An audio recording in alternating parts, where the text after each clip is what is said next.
මේ බලන්නනේ මේ දෙන්න තියෙන ටී-ෂර්ට් වල මොනවද මේ පැල්ලම් වගේක් ගන්න තියෙන්නේ. මොනවදනේ පැල්ලම්? මොන පැල්ලම්ද මේ? ඒ මොනවද මේවා? මේවා පැල්ලම්ද? මේක යවා ගන්න ඉතින්. වැඩක් නේ. දැන් ඉතින් මේක යවලා දෙන්න. මේව යවන්න විදියක් නැහැ නේද? මේවා යවන්න ඉතින් මහ වැඩක් දැ පැල්ලම් යවන්න ටී-ෂර්ට් වල. පැල්ලම් යවන්නේ ඔයා ගන්න ඇසිටෝන් ගන්න. කොහොමින් මම කරලා පෙන්නන්න. මේක කියන්නේ ඇසිටෝන් ගන්න එක කියලා.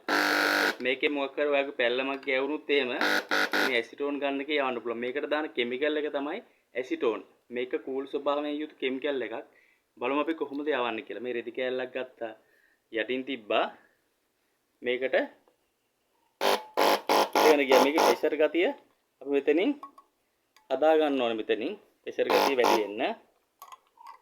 ඒතකොට තමයි මේක ගැලවිලා ඉක්මනින්ම යන්නේ. තේරෙනව නේද? ඒ වගේම ඕගොල්ලන්ට පුළුවන් දැන් ගෙදර අලුත් ඇඳුම් උනාර පැල්ලම් ගෑවිලා තියෙනවා නම් මේක මේ විදිහට ඕගොල්ලොට යවා ගන්න පුළුවන්.